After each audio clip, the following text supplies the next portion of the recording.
Ahora vamos a ver los métodos iterativos para resolver sistemas de ecuaciones.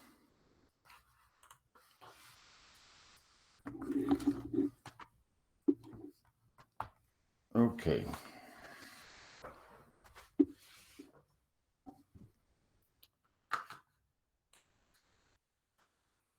Ok. Vamos a... ¿Para qué nos sirven entonces los métodos iterativos si en realidad ya tenemos los métodos directos que se denominan a los métodos basados en el método de Gauss?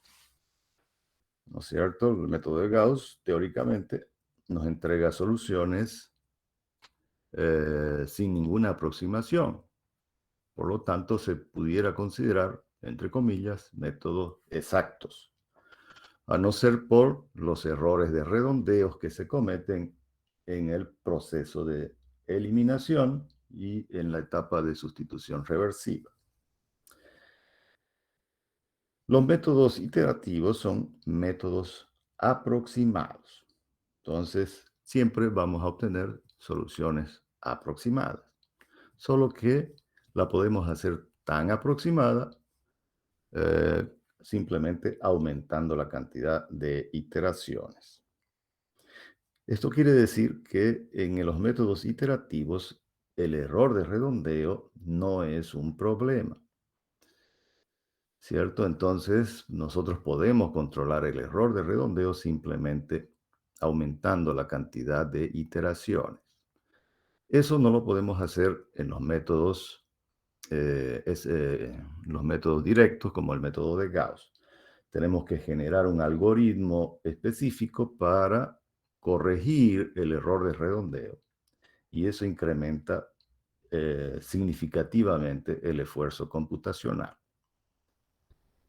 tornándolo al método muy ineficiente en casos extremos. Obviamente que estamos hablando que los errores de redondeo son significativos en grandes sistemas de dimensiones arriba de 1000, digamos, ¿no? Entonces, a partir de ahí, los errores de redondeo pueden ser significativos. Entonces, cuando tenemos sistemas muy grandes, en algunas ocasiones va a ser conveniente trabajarlos por los métodos iterativos. Los métodos iterativos son bien simples en su concepción y sus algoritmos son extremadamente sencillos para programar y su comportamiento cuando son convergentes es muy rápido, son muy acelerados. Entonces, vamos a comenzar viendo cómo resolveríamos entonces un sistema de ecuaciones como el que está mostrado acá, ¿no? ¿Cómo resolveríamos este sistema de ecuaciones por los métodos iterativos? Entonces, este sistema 1, en su forma abreviada, ¿no es cierto?, va a ser el AX igual a B, ¿no?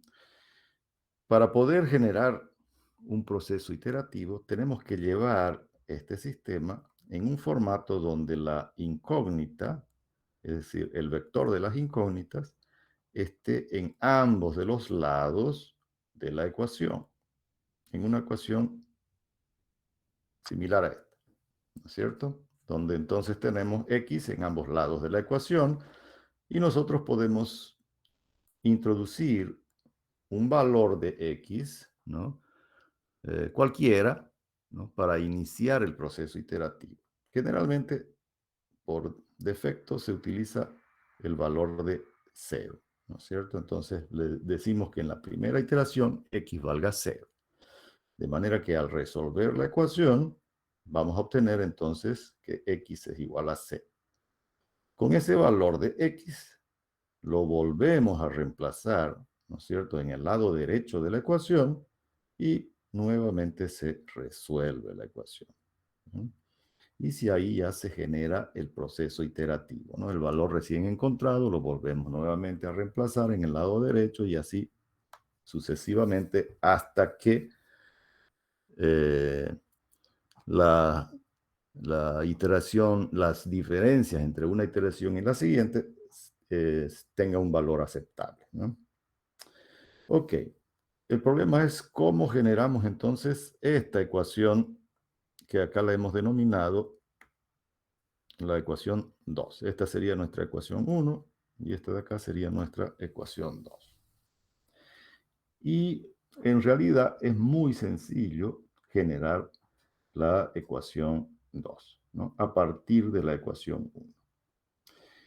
Entonces, imagínense que nosotros simplemente despejamos la incógnita x1 de la primera ecuación, ¿sí? Imaginándonos entonces esta ecuación, ¿sí? Como que, vamos a poner acá, así, digamos, ¿no?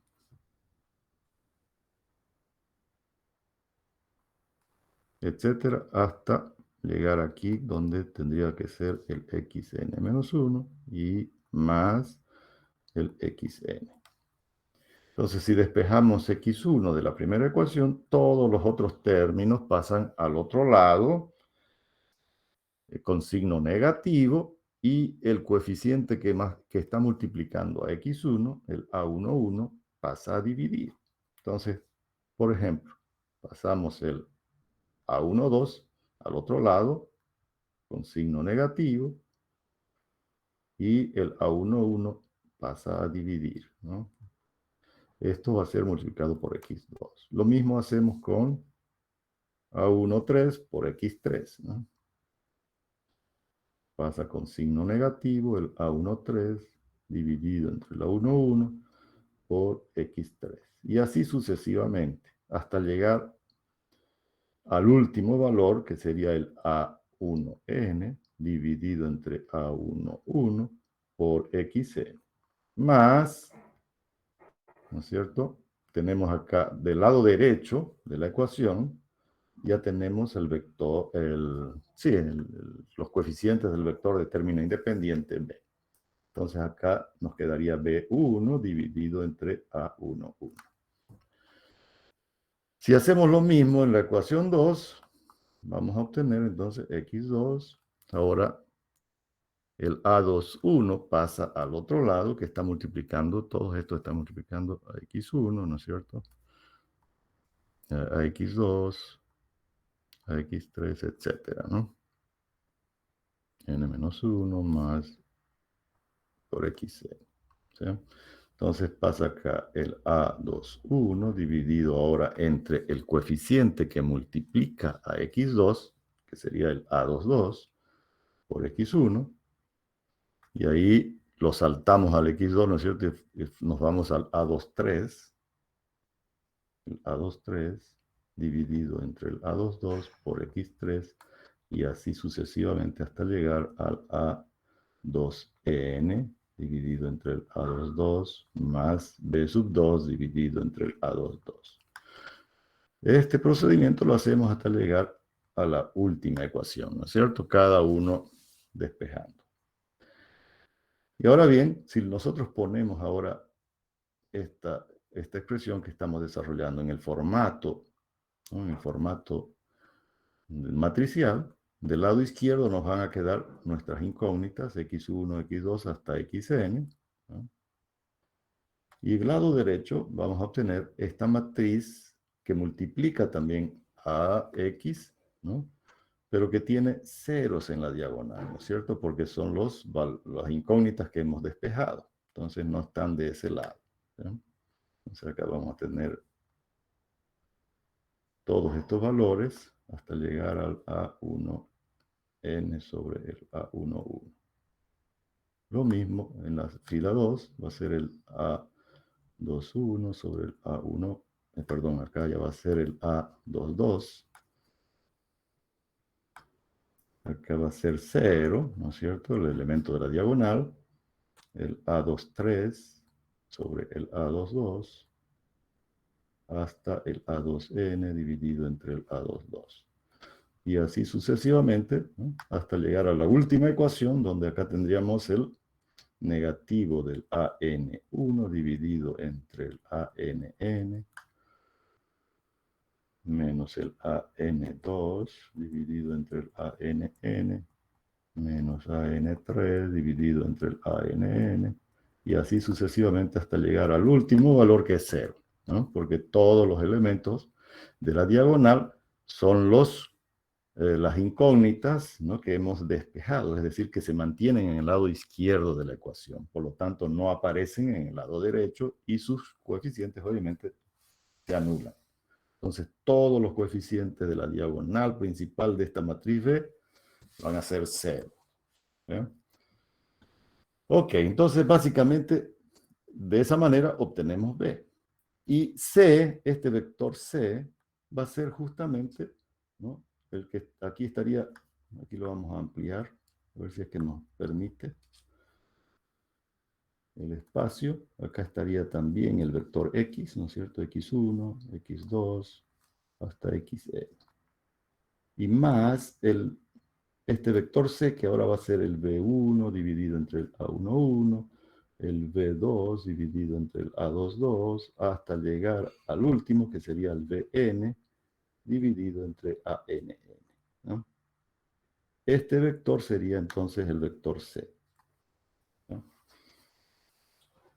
que va a ser el vector B dividido sucesivamente entre los coeficientes de la diagonal principal, TA.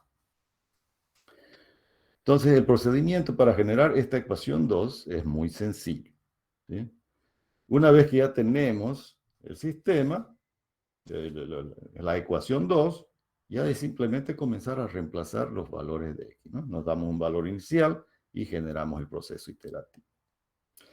Ok, entonces aquí más o menos está explicado lo que hemos hecho, ¿no es cierto? A partir del sistema 1, generamos esta ecuación 2, de manera que la solución de esta ecuación 2 es también la solución del sistema 1, ¿no?, porque hemos partido de ahí. Ok. El algoritmo, es decir, todo lo que hemos hecho ahorita, está resumido en este algoritmo, ¿no? Entonces, el algoritmo denominado método iterativo de Jacobi es el que acabamos de desarrollar, ¿no? Entonces, partimos del sistema AX igual a B y despejando nuestras incógnitas sucesivamente, x1 de la primera ecuación, x2 de la segunda, hasta xn de la última, y llegamos a esta ecuación 2. ¿Cómo hemos determinado la matriz B? Bueno, aquí está sintetizado una forma de cómo generar esa matriz B, ¿no? Entonces acá nos dice que los coeficientes de la diagonal principal, ¿no?, cuando I vale J, esos coeficientes valen 0, ¿no?, que es lo que habíamos visto ahí arribita. Y los otros coeficientes que no están en la diagonal principal, es decir, cuando I es diferente de J, obtenemos entonces los coeficientes B sub I van a ser los negativos de los A y J dividido entre los A sub I, ¿no? Estos serían, los A sub I serían los coeficientes de la diagonal. Entonces, para cada fila le corresponde el coeficiente que está en la diagonal, ¿no? Y el vector C, ya lo habíamos dicho, van a ser los coeficientes del vector de término independiente dividido también entre los coeficientes de la diagonal principal de la matriz A, que es exactamente lo que hemos desarrollado acá, ¿no es cierto? Todo esto de aquí representa entonces este algoritmo. Ok, una vez que ya hemos generado nuestro sistema 2, elegimos un valor inicial para x, un valor cualquiera. Por defecto podemos decir que ese valor sea 0, siempre y cuando obviamente nos permita continuar el proceso iterativo. Entonces, reemplazamos, ¿no es cierto?, el valor de x en esta ecuación de acá, esta ecuacioncita, es la que resume el proceso de ir reemplazando en cada fila los valores de nuestra incógnita. Quiere decir que cuando x valga 0, ¿no es cierto?, nuestro primer valor de x, entonces en la primera iteración para m igual a 1 sería el x1 del paso 1, ¿no es cierto? Va a ser igual a la sumatoria de j igual a 1 hasta n, donde n va a ser la dimensión del sistema, de los b sub i, en este caso ya sería i sería 1, ¿no es cierto? Entonces sería b sub 1j por xj del paso anterior, ¿no? ¿Quién es xj del paso anterior? Es justamente el valor inicial de x, ¿no es cierto? Entonces todos estos valores valdrán 0, más los valores de c sub i. Entonces quiere decir que tanto x1 como x2 como x3, etcétera, todos los valores de nuestras incógnitas en el primer paso valdrán los valores de c sub i. ¿Sí? En este caso sería, como es x1, sería c sub 1, ¿no? C sub 1. Si es x2, sería c sub 2 y así sucesivamente. Ok, entonces vamos a hacer un ejemplo sencillito para que lo veamos ya trabajar con números, ¿no es cierto? Con letritas a veces resulta un poco incómodo. Entonces vamos a resolver este ejemplo. Vamos a calcular la solución de este sistema de ecuaciones. ¿Sí? Entonces lo primero que hacemos es despejar x1 de la primera ecuación, despejar x2 de la segunda y x3 de la tercera. Entonces quiere decir que todos estos coeficientes pasan al otro lado, ¿no es cierto? Va a ser entonces menos x2, menos x3, más el coeficiente que ya estaba del otro lado, ¿no es cierto? Más 12. Y todos van a estar divididos por el coeficiente que multiplica a x1, ¿no? Entonces va a ser un décimo de todos esos valores. ¿Sí? Lo mismo en la ecuación x2, ¿no? Este coeficiente y este de acá, ¿no? El x1 y el x3 pasan al otro lado, ¿no? Y dejamos x2 del lado izquierdo. Entonces va a ser lo mismo, ¿no? Va a ser menos x1, menos x3, más 12, todo dividido entre el coeficiente que multiplica a x2. Y lo mismo para la tercera ecuación. Pasamos x1 y x2 al otro lado con signos cambiados, más el valor que ya estaba del lado derecho, que es 12, y todo dividido entre el coeficiente que multiplica ahora a x3, que también es 10. Entonces, fíjense que estas ecuaciones son exactamente estas que están ya aquí, donde simplemente hemos dividido todos los coeficientes entre 10, ¿no es cierto? Entonces nos va a quedar x1 igual a menos 0,1 por x2, menos 0,1 por x3, más 1,2.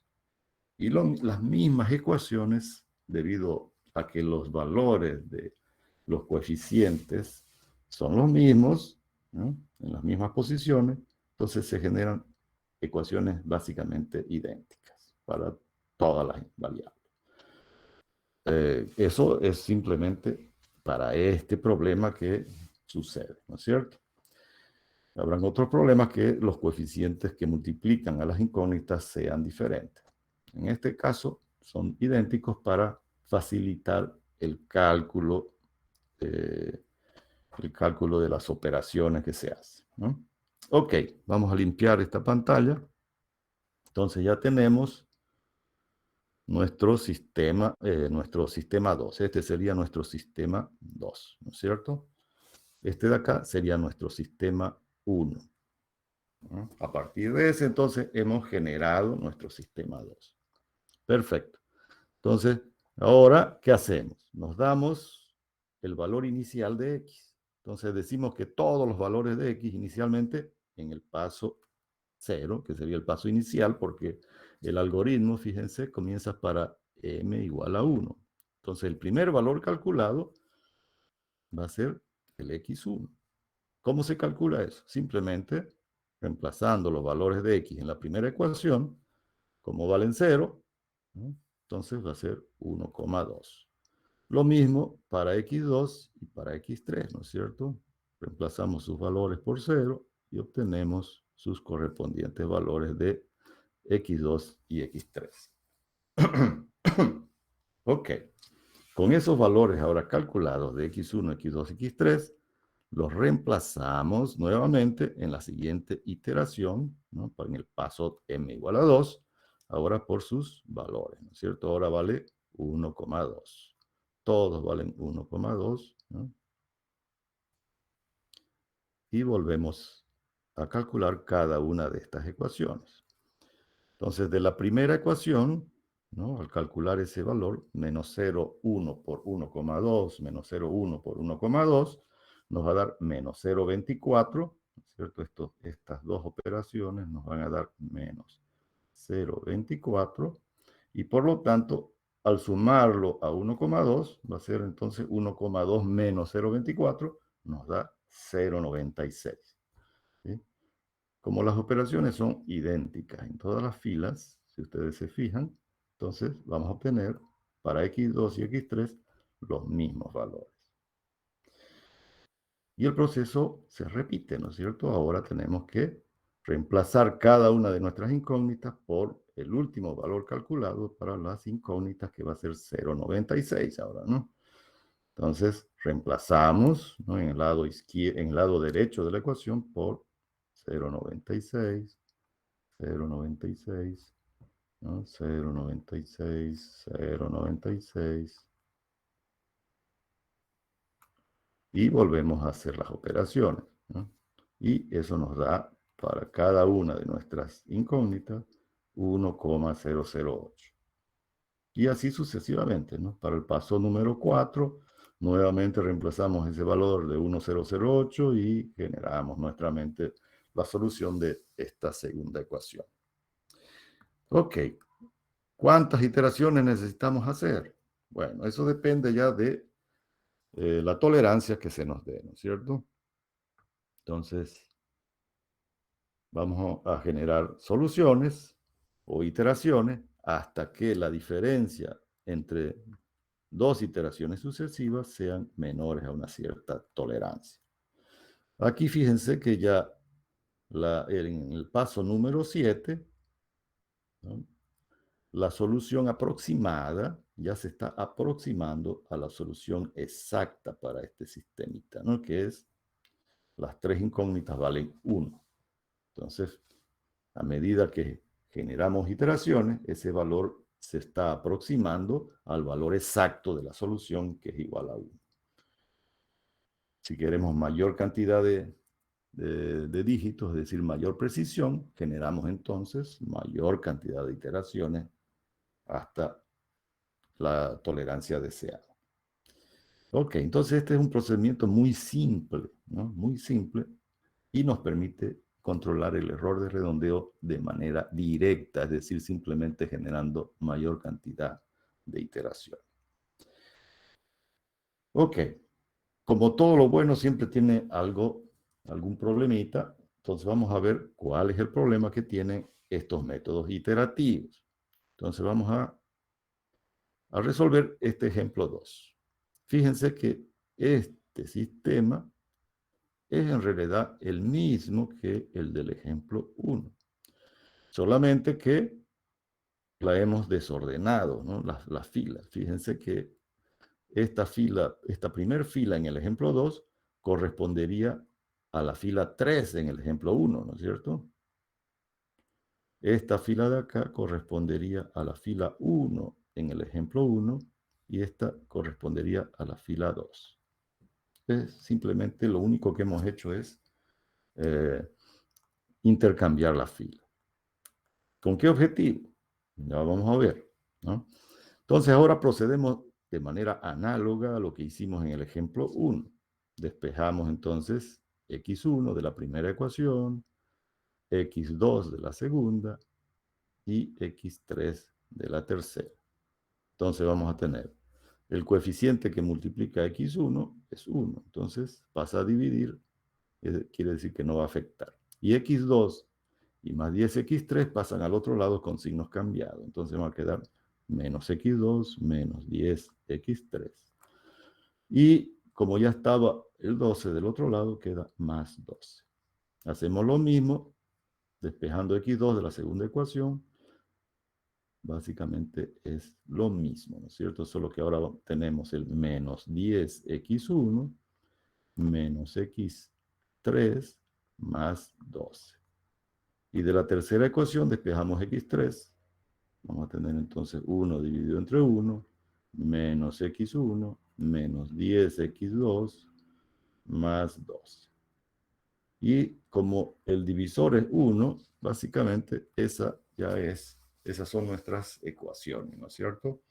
Menos x2, menos 10x3, más 12. Nos fijamos que estas ecuaciones ahora son diferentes a las que habíamos generado en el sistema 1, ¿sí? Ya son diferentes. ¿Por qué? Porque las filas están en otro orden. Ok. Si ahora nosotros comenzamos el proceso de solución, entonces nos damos el valor inicial de 0 para todas nuestras incógnitas. Entonces todas estas incógnitas valdrán 0, 0, 0, ¿cierto? Por lo tanto, x1, x2 y x3 valdrán 12, ¿no? Ahora utilizamos ese valor para reemplazar para la iteración número 2, ¿no? Entonces todas estas ahora valen 12, ¿no? 12, 12, 12, 12, 12. Si hacemos operaciones, ¿no? Este 12 negativo con este 12 positivo se anula y nos quedan menos 10 por 12, menos 120. Y lo mismo para x2 y para x3. Para la siguiente iteración hacemos lo mismo, ¿no es cierto? Ahora reemplazamos el 120, ¿no? En cada una el valor negativo, ¿no? Menos 120, menos 120, ¿no? Menos 120, menos 120. Y fíjense que ahora tenemos esta solución 1332, ya siendo un valor positivo. Entonces, a medida que nosotros hacemos operaciones, vemos que en vez de ir disminuyendo la diferencia entre una iteración y la siguiente, más bien se está agrandando. Es decir, se están haciendo los números cada vez más grandes y más alejados unos de otros, ¿no? Entonces se dice que esta solución es divergente. Por lo tanto, no podemos llegar a la solución para este sistema de ecuaciones. Pero, ¿cómo es posible, no? Que no podamos llegar si el sistema anterior lo habíamos resuelto perfectamente. Y ahora es divergente. No podemos llegar a la solución.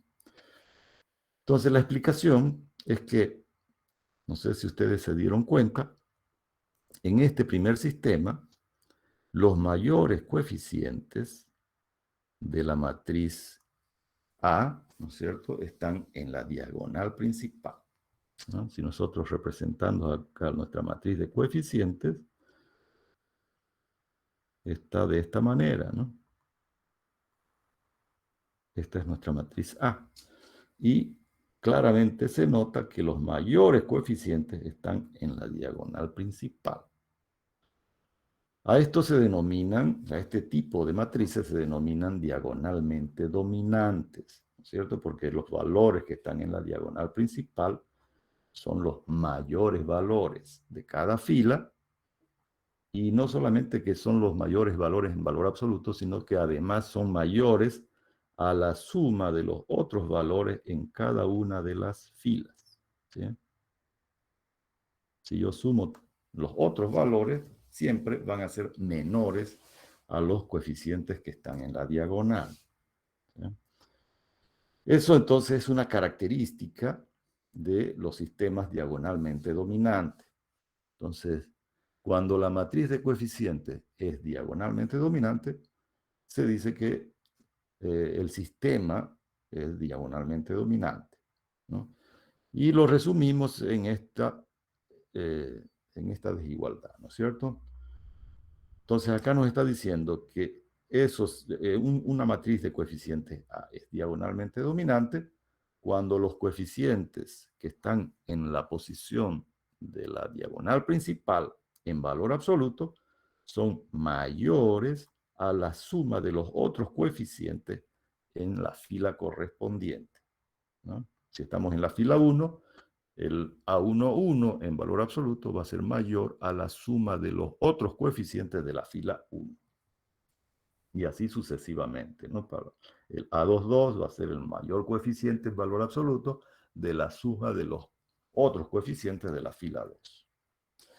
Ok, esa situación nos permite definir, o más bien concluir, que estos sistemas que son diagonalmente dominantes, ya por tener esa condición, es una condición suficiente para que los métodos iterativos lleguen a una solución. Entonces, es condición suficiente para que los métodos iterativos tengan solución. Ahora, estamos diciendo condición suficiente, ¿no es cierto? Acá está destacado en negrilla, condición suficiente, y no se colocó condición necesaria. ¿Cuál es la diferencia entre una condición suficiente y una condición necesaria? Si yo digo que es condición necesaria, entonces estaría obligando a que todos los sistemas de ecuaciones sean diagonalmente dominantes para poder llegar a la solución. En cambio, con una condición suficiente no es tan riguroso. Quiere decir que podrán haber algunos sistemas que no cumplen la condición de diagonalmente dominante y que también tienen solución, ¿no? Eso es, entonces, en definitiva, lo que significa la condición suficiente. Ok. En el caso de nuestro ejemplo 1, fíjense, habíamos dicho, ¿no es cierto?, que los coeficientes que estaban en la diagonal principal son los mayores, no solamente de la fila, sino de la suma de los otros coeficientes, ¿no es cierto? En el caso de la primera fila, el A11, que vale 10, es mayor a la suma de los otros dos coeficientes, ¿no es cierto? Del A12 más el A13, ¿no?, que vale 2. Entonces 10 es mayor que 2, cumple la condición. En la segunda fila también, ¿no es cierto? El coeficiente A22, que vale 10, es mayor a la suma de los otros dos coeficientes que suman 2. Y finalmente en la fila 3 también se sucede lo mismo, ¿no es cierto? El A33, que vale 10, es mayor a la suma de los otros dos coeficientes que suman 2. Entonces las tres filas cumplen la condición de, que exige una matriz diagonalmente dominante. Y si esa matriz es diagonalmente dominante, entonces quiere decir que la solución es convergente para los métodos iterativos. En el segundo ejemplo, fíjense que los coeficientes que están en la diagonal no son los mayores de cada fila. Entonces, ninguno de los coeficientes que están en la diagonal cumplen la condición, ¿no es cierto?, de que son los mayores de su fila y mayores además de la suma de los otros dos. Entonces, no cumple ninguna fila, cumple esta condición. Por lo tanto, la matriz no es diagonalmente dominante y la solución no está garantizada, ¿no? En nuestro caso, en este ejemplo en particular, la solución es divergente, ¿sí? Habrán otros sistemas que no cumpliendo la condición de diagonalmente dominante pudieran tener tal vez una solución, ¿ya? Ok. Ahora bien, el método que hemos visto que se denomina método de Jacobi no es muy bueno. Antes de entrar al otro método, vamos a ver esta observación, ¿sí? Entonces, previo, dice, al inicio de la solución, se debe verificar si la matriz de coeficientes A es diagonalmente dominante. Caso no lo sea, se deben hacer las permutaciones de filas correspondientes para llevar a su forma equivalente diagonalmente dominante. O, dice, lo más aproximado posible, ¿no? Por ejemplo, para el ejemplo 2, simplemente tenemos que hacer unas permutaciones de fila, ¿no?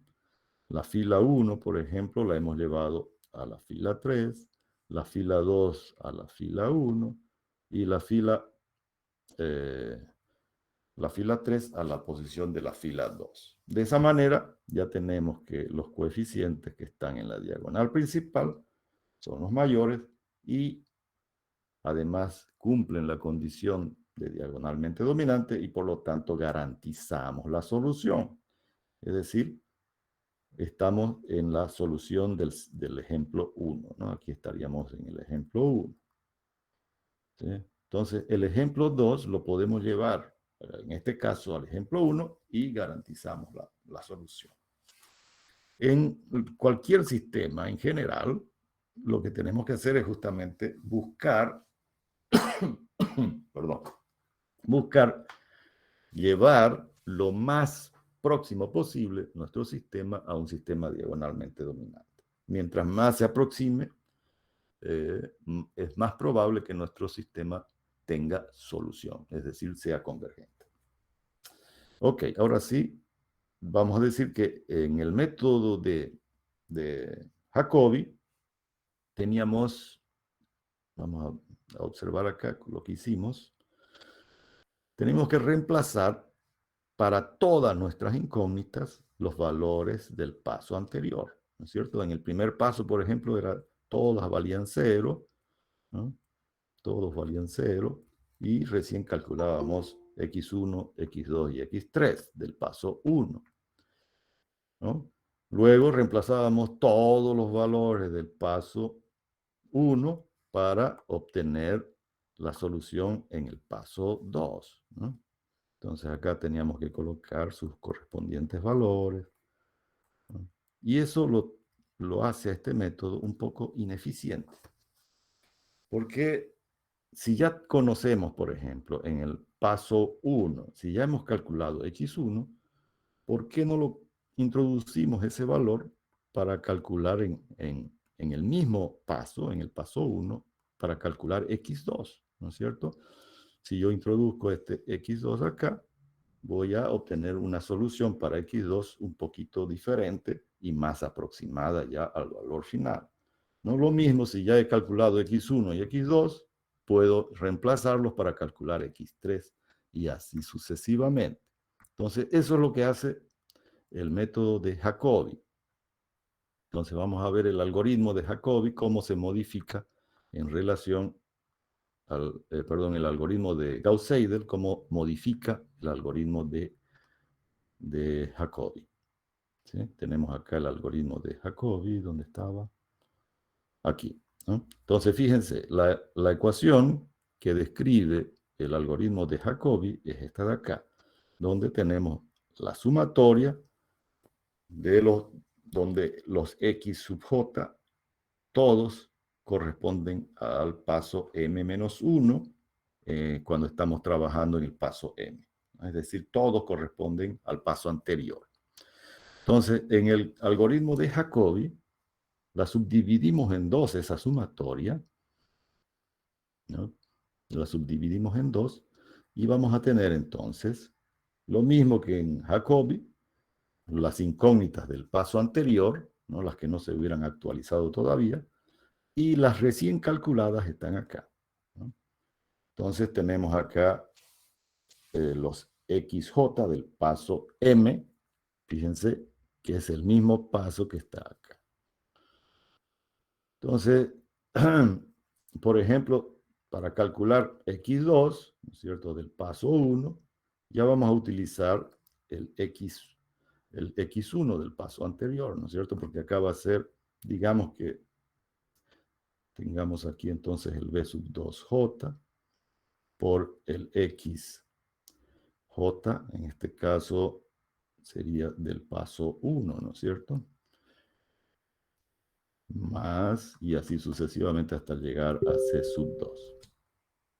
Entonces, este de acá sería el que ya calculamos en el mismo paso, pero es el valor de la incógnita anterior, ¿no? Que sería entonces el b sub 1j por xj del paso 1, sí, acá sería del paso 1, pero Acá tenemos un problema con la sumatoria, ¿no es cierto? Vamos a analizar ahorita la sumatoria. ¿Qué sucede para cuando eh, la, eh, el límite superior de la sumatoria es mayor al límite, ¿cómo se dice? Al límite, el límite superior es menor al límite inferior, ¿no? Fíjense que en esta sumatoria de acá, esta primer sumatoria, ¿no? Para i igual a 1, ¿no? Para i igual a 1, ¿no? En el paso m igual a 1, digamos, entonces vamos a tener x1 del paso 1, por decir, ¿no?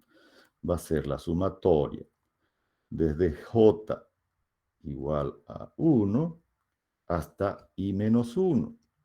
I vale 1 en este paso, menos 1, 0. Entonces, el límite inferior es mayor que el límite superior de esta sumatoria. ¿Qué hacemos con esa sumatoria? Por convención, la hacemos valer 0, ¿no?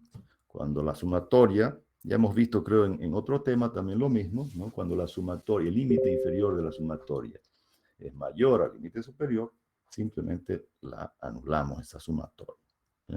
Entonces, para x1, esa primer sumatoria se haría 0 y solamente trabaja la segunda sumatoria.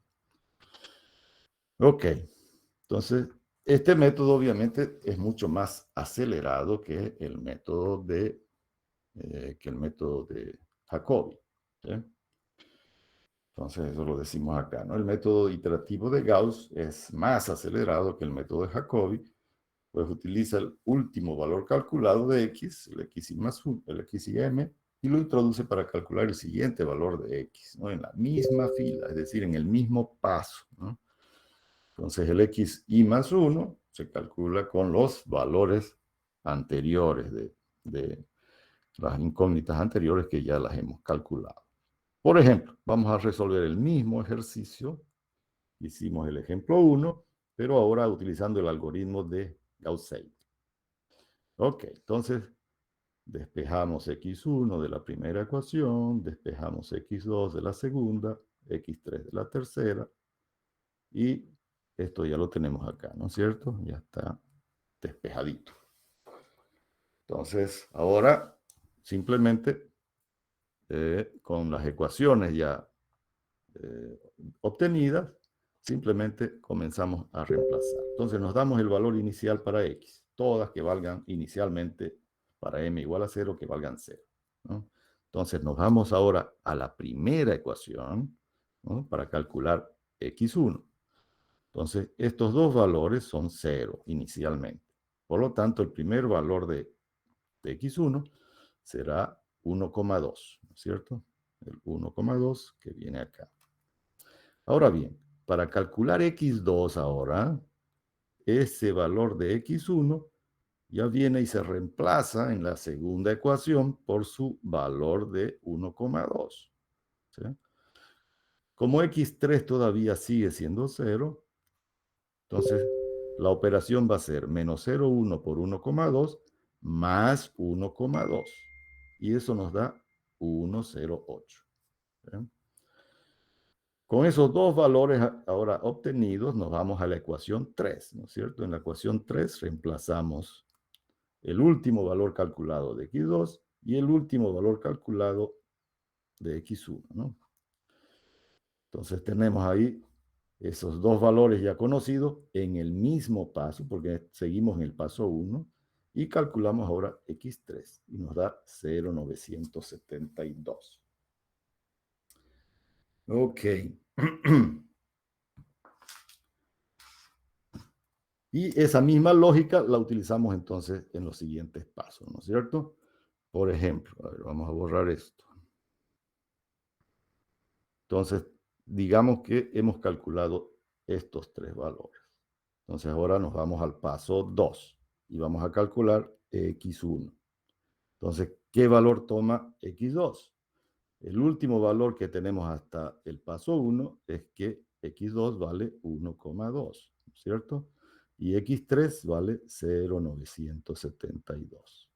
Haciendo operaciones, entonces nos da este valor de acá, ¿no? 0,9948. Ahora, para calcular x2, en la segunda ecuación, ya reemplazamos el valor de x1, ¿no? Que es el último valor calculado. ¿Y x3 cuánto vale? El mismo valor anterior porque todavía no lo hemos renovado. Ese valor sigue siendo entonces 0,972, ¿no es cierto? Calculamos entonces x2 y con estos dos valores ya nos venimos a la tercera ecuación para calcular x3. ¿Ven?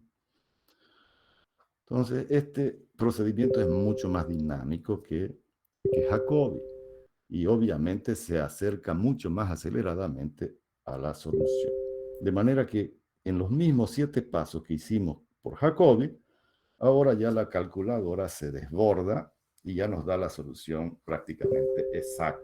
Es decir, ya la calculadora ya no tiene mayor capacidad, una mayor precisión para continuar generando otras aproximaciones. Ya comienzan a repetir estos valores y las redondea obviamente al valor más próximo. Entonces, en este caso ya redondea al valor de la solución exacta, ¿no? Ok, entonces es un método súper simple, ambos, ¿no? Ambos son métodos súper simples, pero este método de Gauss-Seidel es mucho más eficiente, ¿no? Porque llega a la solución más rápidamente que el método de Jacob. Muy bien, ¿alguna duda, algo que no se hubiera entendido? Por favor, preguntan, ¿ya? Ya yo les he subido un practiquito también de este tema para que ya lo vayan practicando. No sé si han tenido problemas con los prácticos anteriores, me comentan. Si es que no tienen problemas, entonces vamos a ir terminando esta clase. Si es que no hay ninguna pregunta. A ver, ¿qué opinan? ¿Hay alguna duda, algo sobre los temas anteriores o sobre lo que hemos visto ahora? De hecho, ya estamos, nos falta una unidad más porque este sería el último tema de la unidad 3, ¿no? Nos falta una unidad más para llegar a la cantidad de temas necesarios para el segundo parcial, ¿no? Entonces, vamos a ver la unidad correspondiente a interpolación polinomial. Terminamos esa unidad y fijamos la fecha del segundo parcial. Yo supongo que esa unidad lo vamos a terminar máximo en 2 semanas, ¿no? Entonces, en 2 semanas ya estaríamos habilitados para dar el segundo parcial y también ya vamos a hablar después del segundo parcial ya del proyecto de curso. Ok, jóvenes, si no hay preguntas, entonces vamos a quedar por ahí. No se olviden de hacer los prácticos y subirlos a la plataforma, ¿ya? No se olviden, es importante eso. La nota práctica, parte de la nota práctica depende de los prácticos que están subiendo. Muy bien, jóvenes, quedamos por ahí entonces y nos vemos. Ingeniero, perdón, ¿se me escucha? Claro, Luis Fernando, adelante. Sí, tengo una dudita en cuanto al práctico 5. Dice el inciso C, uno de los ejercicios que dio es de calcular la inversa de la matriz A. Tengo una dudita, pero porque, o sea, la matriz A obviamente es lo mismo de resolver el sistema, el primer tema que estuvimos aprendiendo desde esta nueva unidad. Ya, Entonces se tuvo que realizar distintas permutaciones, o sea, los pivotes, ¿no ves? eso, Se tuvo que hacer varios cambios. Entonces, esos mismos cambios se lo tiene que hacer lo mismo para hallar U, tanto para hallar I, ¿verdad? O sea, las permutaciones o los pivotes que se están haciendo en A se los tiene que hacer en I, ¿verdad, ingeniero? correcto, ¿sí? Ah, ya. Todas las permutaciones que hagamos es sobre la fila de la matriz ampliada que se llama, ¿no es cierto? Porque Sí. colocamos A y al ladito la colocamos la matriz identidad. Entonces, Ah, la fila de la matriz A con la identidad es una sola fila. Entonces, todas las permutaciones que hagamos de fila también le afectan a la matriz identidad. ¿Correcto? Ah, ya. Listo, ingeniero. Muchísimas gracias, gracias. Ok, joven, muy bien. Bueno, si no hay más preguntas, entonces quedamos así y nos vemos el día martes, ¿ya? Entonces, recordándoles, hagan sus prácticos, practiquen para que el próximo parcial les vaya un 100 la nota, ¿no? Ok, jóvenes, entonces quedamos así y buen fin de semana. Chau, chau para todos. Hasta luego, Hasta luego, ingeniero. Gracias. Que les vaya muy bien.